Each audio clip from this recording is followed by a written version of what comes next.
Kapra circle పరిధి Kushaiguda Madhura Nagar colony park స్థలం కబ్జాకు గురి కాకుండా కాపాడండి అంటూ డిప్యూటీ కమిషనర్కు వినతి పత్రం అందజేత.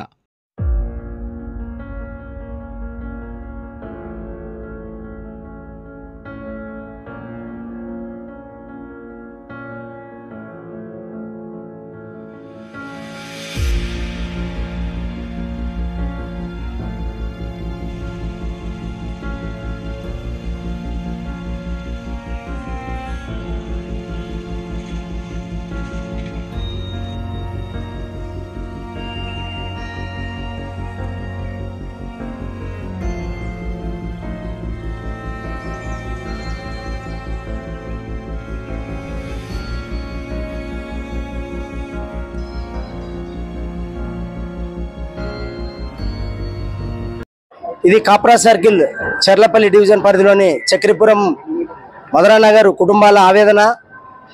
వారి ఒక 2 ఏళ్ల కాలంగా గోసపడతా ఉన్నారు. చిన్న కాలనీ, అందులో లేఅవుట్లో పార్క్ స్థలంగా కేటాయించిన 280 గజాల స్థలాన్ని కొంతమంది కబ్జాదారు దాని మీద కన్నేసి చదును చేస్తుంటే 2022నే కాలనీ కుటుంబాలన్నీ కూడా డీసీ గారికి రిప్రజెంటేషన్ ఇచ్చింది. మేము చూస్తున్నాం చేస్తున్నాం ఇగోగా అని చెప్పన్నారు. ఈరోజు ఆయన పరిస్థితి ఏంటంటే గునాదులు తీసిండు, పుట్టింగ్ లేచిండు, స్లాబ్ వేసిండు, చౌకోట్లు నిలబెట్టిండు. ఈ విధంగా నడుస్తూ ఉన్నది. ఇక ఆగే పరిస్థితి లేదు.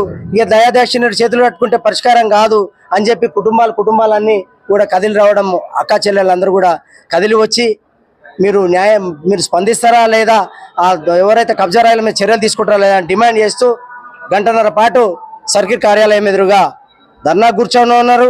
డిమాండ్ చేసిర్రు, మీరు చర్యలు చేపట్టకపోతే ఈ ఆందోళన ఈ స్థాయిలో ఉండకుండా ఇంకా ఉధృతం చేస్తాం, ముట్టడిస్తాం. జిహెచ్ఎంసీ కమిషనర్ దృష్టికి, మన రోనాల్డ్ రోస్ గారి దృష్టికి కూడా ఖచ్చితంగా తీసుకెళ్లి న్యాయం కోసం పనిచేస్తామని వాళ్ళు నినదించారు. డీసీ గారు స్పందించి లోపలికి పిలిచి రిప్రజెంటేషన్ అంటే రిప్రజెంటేషన్ కాదు, మహిళా సోదరి మళ్ళీ అందరూ వస్తారని చెప్పంటే అందరం పోయి కలిసినాం డీసీ గారికి.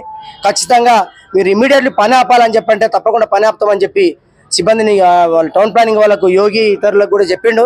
కాబట్టి మేము ఆశాభావం వ్యక్తం చేస్తా ఉన్నాము. ఈ రోజుతో ఇటుక కూడా కదలొద్దని చెప్పి అనుకుంటున్నాము. కదిలితే గిట్లా మళ్ళీ మేము వీడికి రావాల్సిన పరిస్థితి ఉంటుంది. అధికారులు ఆ రకంగా చూడాలని చెప్పి న్యాయం చేస్తారని చెప్పి ఈ సందర్భంగా ఆశిస్తూ అందరికి కూడా మీడియా సోదరులకు కూడా ధన్యవాదాలు తెలియజేస్తా ఉన్నాం. మధురనగర్ కాలనీ కబ్జా గురైన స్థలం గురించి గత 2 సంవత్సరాల నుంచి మీరు రిప్రజెంట్ చేస్తున్నాము. అయినా కూడా అధికారులు స్పందించలేదు. దీనికై మన సిసిఎస్ అధ్యక్షుడు పద్మారెడ్డి అండ్ సిసిఎస్ మిగతా కాలనీ ప్రెసిడెంట్, వైస్ ప్రెసిడెంట్ల సమక్షంలో మా కాలనీ కుటుంబ సభ్యులంతా వచ్చి ఇక్కడ రిప్రజెంటేషన్ చేయడం జరిగింది. దీనికి డీసీ గారికి మేము సంప్రదించాము. ఇప్పటి వరకు అయినా 2 సంవత్సరాల నుంచి ఏం చేసినా దానికి ఇంజెక్షన్ ఆర్డర్ ఇచ్చారు. అయినా కూడా దాని మీద చర్యలు తీసుకోవట్లేదు. వాళ్ళు కబ్జాదారులు ఏంటంటే మాకు మొత్తం ఇప్పటి వరకు బిల్డింగ్ కూడా స్లాబ్ వేసినారు, ప్లస్ గోడలు కూడా కట్టేసినారు. దీనిపై చర్య తీసుకుంటారు మాకు హామీ ఇచ్చారు డీసీ గారు.